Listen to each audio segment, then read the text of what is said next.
제가 미국에 살 때요, 한 1년 정도 세탁소에서 일을 한 적이 있습니다. 뭐 그렇다고 해서 제가 직접 세탁을 한 건 아니에요. 그런 건 아니고요. 픽업 스테이션이라고 해가지고 손님들이 빨래를 가져오면 그 빨래를 받고 또 공장에서 세탁이 돼서 옷이 오면 그 옷을 다시 손님에게 주는 그런 일을 했습니다. 자, 그 당시에요, 손님들이 지난 겨울 동안 묵은 빨래, 그러니까 뭐 겨울 옷, 뭐 두꺼운 점퍼 이런 거요. 텍사스도 겨울에 춥습니다. 이번에 뉴스 보셨죠? 그 겨울 옷이나 아니면 침구류들을 그냥 하나 가득 가지고 오면 아, 부활절이 왔구나, 이런 생각을 했던 기억이 납니다. 그게 나름대로요, 텍사스 사람들의 삶의 패턴이었습니다. 그때가 계절이 바뀐다 이렇게 생각을 했습니다. 부활절이에요. 자, 그런데요, 이것 호주에 살면서는 다른 이유로 부활절이 왔음을 알게 됩니다. 그건요, 우러스 아니면 타겟 이런 마트들의 카탈로그를 통해서 알 수가 있게 됩니다. 어쩜 그렇게 한 해도 빠짐없이요 대대적으로 우리를 리마인드 시켜주는지 모르겠습니다. 자, 그런데요, 그 카탈로그들을 보면요, 거기에 반드시 등장하는 게 있습니다. 바로 토끼와 달걀입니다. 뭐 물론 달걀이야 한국에서도 부활절에 먹었던 터라요, 그래, 이게 부활절에 먹는 간식인가 보다, 뭐 이 정도로 생각하면서 그리 낯설지는 않습니다. 자, 하지만요, 토끼는 잘 모르겠습니다. 여기서 처음 봤어요, 사실. 그리고 제가 이제 엊그제 마트에 가보니까요, 뭐 애들은 물론이고요, 몇몇 어른들까지도 이 머리에 토끼 헤어우프하고 다니는 걸 볼 수가 있었습니다. 이 정도로요, 이곳에서 토끼는 부활절에 매우 중요한 상징인 것 같습니다. 자, 그렇다면 토끼는 도대체 부활절과 무슨 상관이 있는 걸까요? 어쩌다 토끼가 부활절의 상징이 됐을까요? 그런데 여러분, 사실 이건 몰라도 됩니다. 몰라도요, 우리가 신앙생활 하는데 아무 지장이 없습니다. 근데 그래도 난 꼭 이거 알아야 되겠다, 이렇게 생각하시는 분들은요, 그분들은 성경이 아니라 구글 검색을 찾아보시기 바랍니다. 아무튼 여러분, 우리는요 부활절에 토끼에 관해서는 몰라도 됩니다. 하지만 우리가 반드시 알아야 할 것들이 있습니다. 그리고 오늘 본문 누가복음 24장은 그것에 관한 말씀을 합니다. 자, 그렇다면 부활절인 오늘 우리 그리스도인들이 알아야 할 중요한 사실들은 과연 무엇일까요? 먼저 첫 번째로 그것은 주 예수님이 부활하셨다는 사실입니다. 그것은 주 예수님이 부활하셨다는 사실입니다. 예수님이 부활하셨다는 건 당연한 사실입니다. 아멘? 그렇죠? 근데 하지만 여러분, 우리가요 이 사실을 잊어버린 채 살아갈 때가 많습니다. 그리고 그것 때문에 예수님의 부활이 내게 주는 능력, 그 능력을 제대로 누리지 못하고서 살아갑니다. 부활절은요, 바로 이 예수님의 부활하심, 예수님이 부활하셨다는 사실을 리마인드하는 시간입니다. 자, 오늘 본문은요, 안식 후 첫날 새벽, 그 새벽에 여자들이 예수님의 시체가 있는 무덤을 찾아가는 것으로 시작됩니다. 하지만요, 무덤에 도착했을 때 여자들이 목격한 건 입구를 가로막은 돌이 옮겨져 있었고, 그리고 무덤 속에 있어야 할 예수님의 시체가 사라진 것이었습니다. 이걸 본 여자들이요, 얼마나 당황하고 놀랐을까요? 성경은요, 그들이 근심했다라고 전합니다. 근데 바로 그때요, 천사가 나타납니다. 천사가 나타나서 예수님의 행방을 이렇게 말해줍니다. 우리 스크린 보시면서 누가복음 24장 6절 말씀 읽어볼까요? 읽습니다. 시작. 여기 계시지 않고 살아나셨느니라. 아멘. 그렇습니다, 여러분. 예수님은 무덤에 있지 않고 다시 살아나셨습니다. 죽음의 권세를 이기고 부활하셨습니다. 자, 지금 읽은 이 6절 말씀에서요, 살아나셨느니라 라고 기록이 되어 있는 그 헬라어 원어를 보면 이게 에게르데입니다. 에게르데. 근데 여러분, 이 에게르데라는 단어는요, 원래 뜻이 뭐냐? 이거는 살아나셨다라기보다는 일으켜지셨다라는 뜻입니다. 그래서 여기도 보니까 he is risen이라고 돼 있죠. 일으켜지셨다, 이런 뜻이에요. 무슨 얘기예요? 누군가 예수님을 일으켜 세웠다라는 뜻입니다. 여러분, 그게 누굴까요? 누가 죽은 예수님을 일으켜 세웠을까요? 이건 뭐 물어보나 마나죠. 맞습니다, 여러분. 창조주이시면서 생명의 주권자이신 하나님이십니다. 하나님의 권능이 임했던 겁니다. 그리고 그렇게 예수님은 하나님의 권능으로 다시 살아나셨습니다. 부활하셨습니다. 여러분, 이 예수님의 부활이요, 우리에게 얼마나 기쁜 일인지 모릅니다. 왜냐하면요, 이걸 통해서 복음이 완성됐기 때문입니다. 만일 주님의 부활하심이 없었으면요, 복음은 반쪽짜리가 됩니다. 이게 무슨 얘기냐, 이런 거예요. 자, 여러분, 복음이 뭐죠? 복음?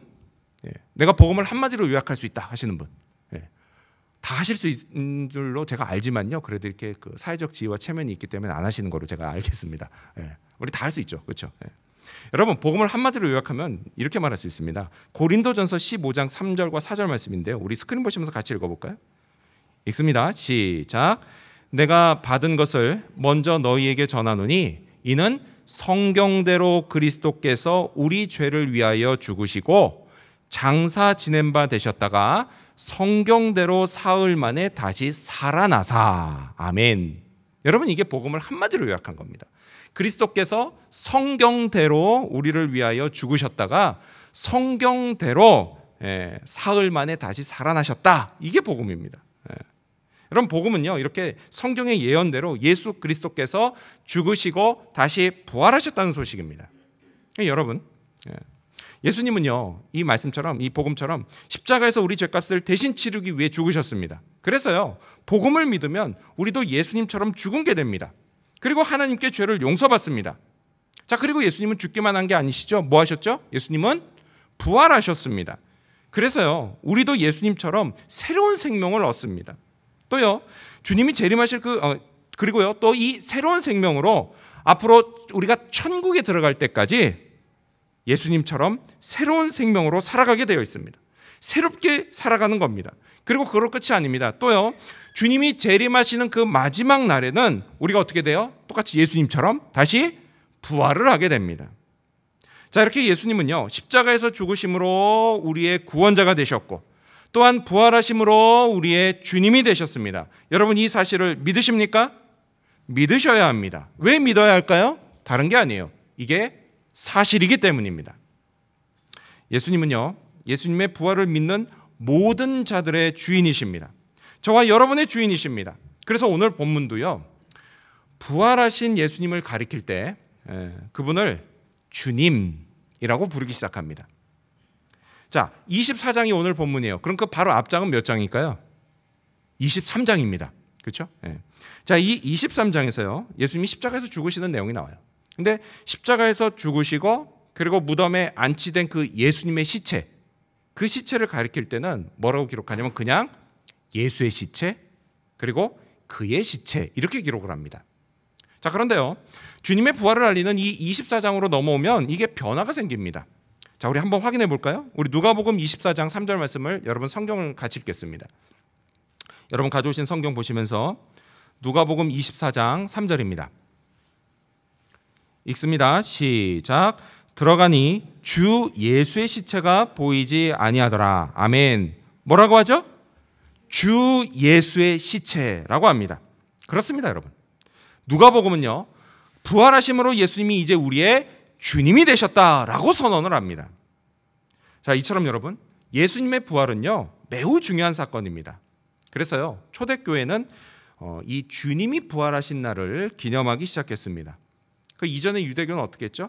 안식일을 기념했습니다. 하지만요, 그리스도인들은 주님이 부활하신 날, 곧 안식 후 첫날을 주일로 기념했습니다. 그래서요, 주일에 함께 모여서 뭐예요? 주님을 예배하고 주일에 또 함께 모여서 하나님을 찬양했습니다. 그리고 이 전통이 오늘까지 이어져 내려온 겁니다. 따라서 여러분, 우리는요, 부활절에만 그럴 게 아니라 매 주일마다 우리에게 새로운 생명을 주시고 그리고 우리를 위해서 다시 살아나신 부활의 주 예수님을 기억하고 예배해야 합니다. 부활의 권능을 베푸신 하나님을 찬양하고 경배해야 합니다. 감사해야 합니다. 다시 한번 여러분은 주님의 부활을 믿으십니까? 아멘. 믿으셔야 합니다. 믿으면 권능이 임합니다. 예수님을 죽음에서 일으킨 권능, 그 권능이 여러분에게도 임합니다. 그리고 그 권능으로 살아가게 됩니다. 그래서요, 험하고 힘든 이 인생살이 중에 죽을 것만 같은 고비를 만나고 또 너무 힘들어서 모든 걸 그만두고 싶을 때에도 여러분 우리는요 이 부활의 권능으로 어려움을 헤쳐나갈 수 있게 됩니다. 따라서 여러분 삶이 힘들고 어려울 때 권능을 구하시기 바랍니다. 그러면 하나님이 부활의 권능으로 도와주십니다. 죽은 것 같아도 다시 살아나게 하시고 실패하고 쓰러져도 다시 일으켜주시고 모든 게 끝난 것 같은 절망 속에서도 다시 재기할 수 있게 해주십니다. 우리를 위로해 주시고요. 또한 우리에게 힘과 용기를 주십니다. 지혜를 주시고요. 물질과 사람들을 붙여주십니다. 상상하지 못한 놀라운 일들을 보여주십니다. 따라서 이 부활의 권능, 하나님의 권능을 믿으시기 바랍니다. 이를 위해서 여러분 우리 주 예수님이 부활하셨다는 사실을 믿으셔야 합니다. 주님의 부활이 곧 나의 부활이라는 사실도 믿으셔야 합니다. 이러한 믿음으로 새로운 인생을 부활의 권능으로 살아갈 수 있게 되는 저와 여러분이 되시기를 축원합니다. 두 번째로 부활절에 우리가 알아야 할 중요한 사실은 주님의 말씀을 기억해야 한다는 것입니다. 두 번째로 중요한 사실은 주님의 말씀을 기억해야 한다는 것입니다. 자, 누가복음은요 무덤이 비어있는 걸 본 여자들의 반응을 이렇게 전합니다. 우리 스크린 보시면서 읽어볼까요? 누가복음 24장 4절입니다. 시작. 이로 인하여 근심할 때에, 성경이 뭐라고 하죠? 그들이 근심했다라고 전합니다. 여러분 근심했다라고 하는 말, 이 말이 어떤 뉘앙스죠? 이런 거 아닌가요? 이걸 어째? 이걸 어째? 이런 뉘앙스 아닙니까? 근데 여러분 이 근심했다고 하는 말을요 영어 성경은 perplexed, 그러니까 당황했다 이렇게 번역을 합니다. 그래서 이 말은 뭐냐? 이런 뉘앙스예요. 이건 뭐지? 이런 뉘앙스예요. 이건 뭐지? 뉘앙스가 좀 다르죠? 뉘앙스가 좀 다릅니다. 무슨 얘기예요? 이건 뭐지? 이건요 한마디로 말해서 여자들은 예수님이 부활하신 걸 믿지 못했다 이런 뜻입니다. 근데 여러분 이런 반응은요 여기 누가복음에만 나오는 게 아니에요. 나머지 세 복음서를 봐도요 똑같이 나옵니다. 빈 무덤을 본 사람들은요 처음에 모두 주님의 부활을 믿지 못했습니다. 불신했습니다. 자, 그런데 여러분 이건요 이들만의 반응이 아니에요. 오늘날에도요 정말 많은 사람들이 예수님의 부활을 믿지 못합니다. 왜 그럴까요? 왜 믿지 못할까요? 그래서 제가 이제 물어보죠. 왜 믿지 못하십니까? 라고 물어보면요 예수님이 부활하는 걸 본 사람이 없기 때문이다 이렇게 말을 합니다. 심지어 뭐라고 하는지 아세요? 자기가 못 봤기 때문이라고 합니다. 자기한테 보여주면 믿겠다고 말합니다. 하지만 아쉽게도요 예수님이 다시 부활하실 일은 없습니다. 자, 이런 분들이 하는 말처럼요 오늘 본문에 나오는 여자들은요 예수님이 이미 부활하신 현장을 본 것이지 예수님이 부활하시고 있는 장면을 본 건 아닙니다. 여자들도요 천사가 알려줘서 예수님의 부활을 알았던 겁니다. 그렇다면 여러분, 자, 불신자들이 말하는 아무도 못 봤기 때문에 믿을 수 없다 이 주장을요 그대로 적용해서 주님의 부활도 아무도 못 봤기 때문에 믿을 수 없는 걸까요? 슬슬 헷갈리기 시작하죠? 확신이 흔들리기 시작하십니까? 그렇지 않다라는 거예요. 그렇지 않다는 거예요. 여러분 우리는요 주님의 부활을 얼마든지 믿을 수 있습니다. 보지 못했어도요. 왜냐면요 여러분 무엇을 봤냐 못 봤냐 이건요 믿는데 조금은 도움이 될지 모르지만 그렇다고 해서요 그게 결정적인 요인은 아니기 때문입니다. 인간은요 아무리 봐도 그걸 얼마든지 못 믿을 수도 있고요 반대로 아무리 못 봐도 그걸 얼마든지 믿을 수도 있습니다. 자, 아무리 봐도 못 믿는 거, 그거의 대표적인 예가 뭔지 아세요? 그게 바로 십자가입니다. 십자가예요. 2000년 전에 그 십자가는요 하나님이 우리 인간의 죄를 용서해 주시는 방법이었습니다. 그리고 그때 예수님이 십자가에 못 박히시는 걸, 그래서 거기서 죽는 걸 현장에서 본 사람이 얼마나 많았는지 아십니까? 하지만요 그렇게 많이 봤어도요 그들이 전부 다 예수님을 구원자로 믿지는 않았습니다. 오직 소수만 믿었어요. 이처럼요 보는 것은요 믿는데 결정적인 요인이 아닙니다. 자, 그럼 그의 반대의 경우도 있을 거 아니에요? 그게 바로 주님의 부활이에요. 못 봐도 믿을 수 있는 거의 대표적인 예입니다. 주님의 부활이에요. 예수님이 부활하시는 장면을 본 사람은 아무도 없습니다. 예. 하지만요, 누군가는 못 보고도 믿었습니다. 예. 그리고 새로운 인생, 새로운 생명을 얻고요, 천국의 소망과 부활의 능력으로요, 새로운 인생을 살기 시작했습니다. 자, 이처럼요, 보지 못하는 것은 믿지 못하는데 그렇게 결정적인 요인이 아니다라는 겁니다. 여러분, 하나님이 우리에게 요구하시는 게 뭘까요? 하나님이 우리에게 요구하시는 게 그걸 받냐 못 받냐를 요구하실까요? 그렇지 않습니다. 하나님이 우리에게 요구하시는 것은 분명 믿음입니다. 믿음이에요. 받냐 못 받냐가 아닙니다. 믿음을 요구하세요. 그리고 그렇게 믿는 자는요, 죄를 용서해 주시고 영혼을 구원해 주십니다. 하나님의 자녀로 삼아 주십니다. 부활의 권능을 베풀어 주시고 천국 영생을 선물로 주십니다.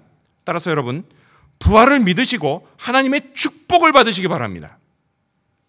한편 하나님은요, 정말 친절하신 분이세요. 왜 그러냐? 하나님이 하도 친절하셔가지고요, 부활의 첫 증인인 여자들이 믿지를 못했잖아요. 그러자 믿으라고 천사들을 보내주셨습니다. 천사들을 보내주셔서 그들이 믿을 수 있게 도와주셨습니다. 천사는요, 여자들에게 이렇게 말합니다. 우리 다시 성경으로 돌아서 같이 읽어볼까요? 누가복음 24장 6절과 7절입니다. 여러분 가지고 계신 성경을 보면서 함께 읽게요. 읽습니다. 6절과 7절 시작. 여기 계시지 않고 살아나셨느니라. 갈릴리에 계실 때에 너희에게 어떻게 말씀하셨는지를 기억하라. 이르시기를 인자가 죄인의 손에 넘겨져 십자가에 못 박히고 제3일에 다시 살아나야 하리라 하셨느니라 한데. 아멘.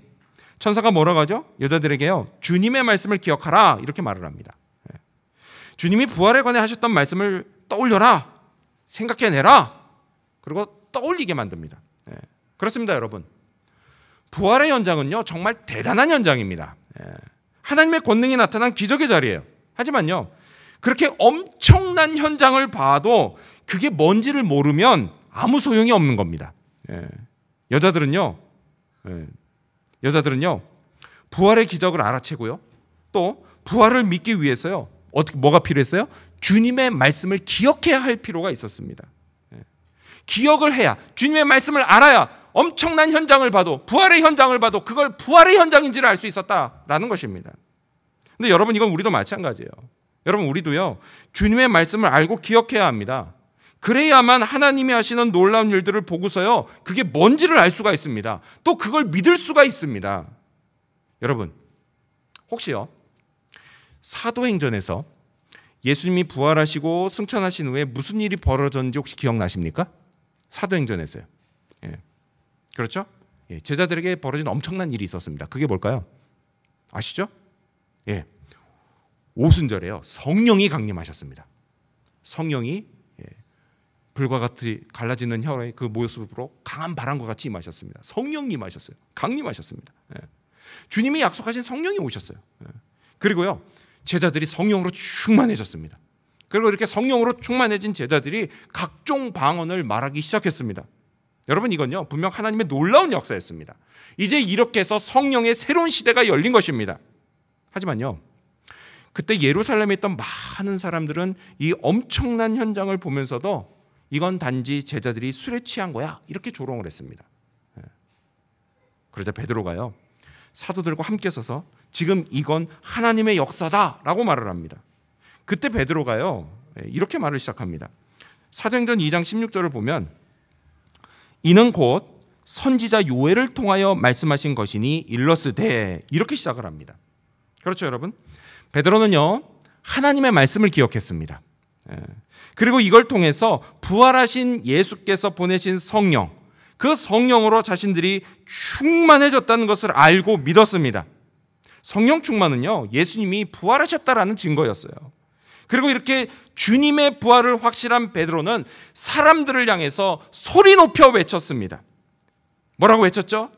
누구든지 주의 이름을 부르는 자는 구원을 받으리라. 아멘. 그리고 놀라운 일이 벌어졌습니다. 이날이요, 이 말씀을 듣고 3,000명의 사람들이 예수를 그리스도 주님으로 믿는 부흥이 일어났습니다. 그렇습니다, 여러분. 우리도요, 하나님의 말씀을 기억해야 합니다. 그래야만 인생에서 벌어지는 일들의 참된 의미를 알 수가 있습니다. 내 삶을 선하게 이끄시는 우리 주님, 우리 주님의 손길을 발견할 수가 있습니다. 그리고 나를 통해 이루어지는 하나님의 일, 그 놀라운 하나님의 일을 알 수가 있습니다. 그리고 내게 생기는 좋은 일들이요, 그것이 그저 우연의 산물이 아니라 나를 위한 하나님의 선물이라는 것도 알 수가 있습니다. 그래서 내 심령에 부흥이 일어나게 됩니다. 이를 위해서 다시 한번 여러분, 하나님의 말씀을 기억하셔야 합니다. 기억하기 위해서는 먼저 하나님의 말씀을 알아야 합니다. 알기 위해서는 먼저 하나님의 말씀인 성경을 읽고 묵상해야 합니다. 이를 통해서 말씀을 확신하고 주님의 부활도 확신하시기를 바랍니다. 부활의 능력도 확신하고 성령도 확신하시기 바랍니다. 성령을 구하고 성령으로 충만해지시기를 바랍니다. 이렇게 주의 말씀을 기억함으로 하나님의 일을 보고 또 확신할 수 있게 되는 저와 여러분이 되시기를 축원합니다. 부활절에 우리가 알아야 할 중요한 사실, 마지막 세 번째로 그것은 부활의 주님을 만나야 한다는 것입니다. 중요한 사실, 그건요, 부활의 주님을 만나야 한다는 것입니다. 자, 여자들은요 곧장 사도들에게 가서 모든 것을 알렸습니다. 하지만요 사도들의 반응은 매우 부정적이었습니다. 성경은요 사도들이 여자들의 말을 허탄한 말로 여겼다라고 전합니다. 이 허탄하다라는 말을 다르게 번역하면 어처구니 없는 말로 들었다, 이게 됩니다. 어처구니 없다고 생각했어요. 근데 그럴만도 하죠. 왜요? 여러분, 부활이라는 걸까요? 이게 그 부활 자체가 정말 믿기 힘든 일입니다. 믿기 힘든 일이에요. 그것뿐만이 아니라 또 왜 허탄한 말로 들었느냐? 이때 당시에요 여자들의 말은 증거의 능력이 없었습니다. 모세 율법을 보면 두 사람의 증이 있으면 이게 인정을 받았잖아요. 근데 여자는 아니었어요. 그렇기 때문에 이 여자들의 말을 듣고 제자들이 되게 부정적인 반응을 보였습니다. 그렇게 모두가요 여자들의 말을 그냥 흘려들었습니다. 근데 그렇게 흘려들을 때 단 한 사람, 베드로는 그러지 않았습니다. 베드로 어떻게 했을까요? 우리 누가복음 24장 12절 말씀 읽겠습니다. 읽습니다. 시작. 베드로는 일어나 무덤에 달려가서 구부려 들여다보니 세마포만 보이는지라 그 된 일을 놀랍게 여기며 집으로 돌아가니라. 아멘. 베드로는요 여자들의 말을 가벼이 듣지 않았습니다. 왜 그랬을까요? 왜 그랬을까요? 여러분, 그 이유는요 이때로부터 3일 전으로 거슬러 올라갑니다. 3일 전. 그러니까 우리 그 큐티책 본문으로 보면 지난주 화요일 본문이에요. 그날 밤에 무슨 일이 있었죠? 예수님 잡혀가신 날, 대제사장의 집 앞들에서 베드로가 주님을 3번이나 부인했습니다.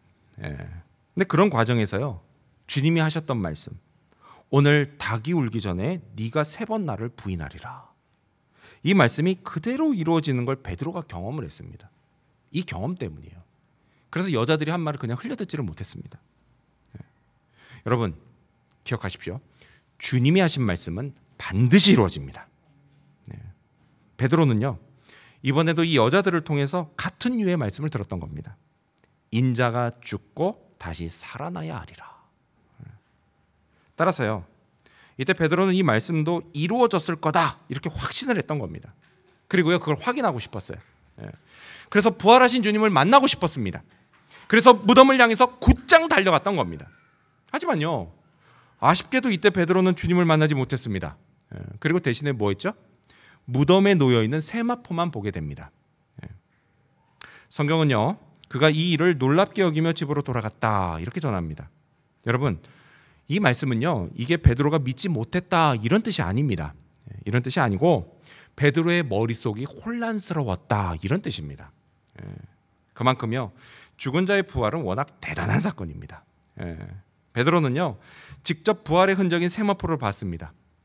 그걸 보면서요 더더욱 주님의 부활을 확신했습니다. 하지만요 그렇다고 해서 아직 주님을 만난 건 아닙니다. 주님을 만나지는 못했어요. 그때 이 베드로가 얼마나 답답했을까요? 여러분, 베드로 어떤 사람이에요? 그 성질을 우리가 잘 알잖아요. 성격이 급한 사람입니다. 이 성격이 급한 베드로가 얼마나 같았을까요? 주님을 당장 만나야 되겠는데. 그 집으로 돌아가는 길에요 저는 분명히 베드로가 그냥 안절부절 못하면서 갔을 거라고 생각합니다. 갔을 거라고 생각합니다. 근데 그렇다고 해서 여러분 베드로가요 주님의 부활을 부정한 건 아니에요. 그는요 말씀의 근거에서 긍정적인 자세로 주님의 부활을 고민했습니다. 여러분 이건요 바람직한 믿음의 태도입니다. 믿음이라고 하는 건요 예수님에 관해서 고민하는 것으로 시작이 됩니다. 그분의 성육신, 그리고 그분의 십자가의 죽으심, 그리고 부활하심. 이게 머리로는 도저히 이해되지 않지만, 그래서 이상한 일로만 보이지만 성경의 근거에서 그것을 하나님의 일로 생각하는 것으로부터 시작이 됩니다. 이때는요 부활을 포함해서요 주님에 관한 모든 것이 아직 확실히 믿어지지는 않습니다. 하지만 괜찮다라는 거예요. 괜찮습니다. 여러분 사람들의 믿음이요 되게 처음에는 다 이렇게 시작합니다. 근데 그러다가 예수님을 인격적으로 만나면 그때부터는 모든 것이 확실해집니다. 믿음도 확실해져요. 따라서 여러분 무엇보다도 주님을 만나는 게 중요합니다. 그래야만 부활의 주님이 진정 나의 주님이 되시고 그분의 부활의 능력이 곧 나의 능력이 되는 것입니다. 혹시 여러분 중에요 아직 주님을 인격적으로 만나지 못하신 분이 있다면 반드시 만나셔야 합니다. 단순히요 예수님에 관해 아는 것 그거로 안 됩니다. 절대 안 돼요. 반드시 예수님을 내 마음에 모셔드려야 합니다. 그리고 그분과의 인격적인 관계를 만들어 가야 합니다. 그래야만 예수를 믿는 게 왜 좋은지를 알게 됩니다. 그 전까지는요 신앙생활이 그저 귀찮은 일로만 여겨질 뿐입니다. 이를 위해 여러분 베드로처럼 간절한 심정으로 주님을 만나게 해달라고 기도하셔야 합니다. 그러면 주님이 만나주십니다. 여러분 주님은요 당신을 찾고 또 찾는 자를 반드시 만나주십니다. 베드로에게도 마찬가지셨습니다. 여러분 우리가 읽었던 12절 말씀이요 이 12절 말씀은 베드로가 집으로 돌아갔다 이렇게 끝납니다. 그렇죠? 자 그런데 여러분 이 사실 아십니까? 예수님이요 그 베드로를 따로 만나주셨다는 사실이요 아십니까? 내일 큐티 본문이에요. 자 엠마오로 가던 제자 2명이요 부활하신 주님을 만났습니다. 그리고 이 소식을 전하려고 급히 예루살렘으로 돌아옵니다. 그러자요 이 두 제자에게 사람들이 이런 말을 합니다. 스크린 보시면서 같이 읽어볼까요? 누가복음 24장 34절입니다. 시작. 말하기를 주께서 과연 살아나시고 시몬에게 보이셨다 하는지라. 여러분 이 시몬이 바로 베드로예요. 베드로. 그렇습니다 여러분. 부활하신 주님은 베드로를 만나주셨습니다. 근데 여러분 이건요 사도 바울도 똑같이 증언합니다. 우리가 앞서서요 일대지에서 복음이 뭐냐 복음을 한마디로 요약해보자 이런 이야기 했었죠. 그때 나온 구절이 고린도전서 15장 말씀입니다. 근데 여러분 고린도전서 이 15장 말씀이 끝이 어떻게 끝나죠? 이런 식으로 끝나죠. 그리스도께서 성경대로 다시 살아나사 이렇게 끝나잖아요. 이 말씀에 이어서 나오는 말씀이 바로 그거예요. 고린도전서 15장 5절이에요. 그 다음에 뭐라고 나오냐면 게바에게 보이시고 후에 12제자에게 와라고 합니다. 여러분 이 게바가 누구예요? 이 게바 역시도 베드로입니다. 베드로. 이름이 3개예요. 시몬, 베드로, 게바. 이름이 3개입니다. 같은 사람이에요. 여러분 그렇게 부활하신 주님을 만난 베드로가 얼마나 좋았을까요? 얼마나 좋았을까요? 그리고 이때부터요 베드로는 위대한 사도로서의 첫걸음을 내딛기 시작합니다. 이날 이후에 오순절에 강림한 성령, 그 성령으로 충만해진 베드로는 하나님의 일을 시작합니다. 수많은 사람들을 주님께 인도하는 복음의 사자가 됩니다. 이런 일이요 저와 여러분에게도 얼마든지 일어날 수 있습니다. 이를 위해 여러분 주님의 말씀을 읽고 기억해야 합니다. 부활하신 주님을 만나야 합니다. 그분을 나의 주님으로 확신해야 합니다. 내게 임한 부활의 능력을 믿어야 합니다. 그 능력으로 힘차게 살아야 합니다. 육신의 죽음을 두려워하지 말고 주님이 약속하신 영원한 나라 천국을 바라보며 살아야 합니다. 영생의 소망으로 기쁘게 살아야 합니다. 그리고 마지막 날 우리도 주님처럼 부활한다는 사실을 믿으셔야 합니다. 이 부활에 관한 모든 사실을 믿으시기 바랍니다. 이 믿음으로 치열한 삶의 현장에서 승리하시기를 바랍니다. 이를 통해서 예수님의 부활을 기뻐하고 감사하는 저와 여러분 그리고 우리 지구촌교회 모든 성도님들이 되시기를 주님의 이름으로 축원합니다. 기도하겠습니다.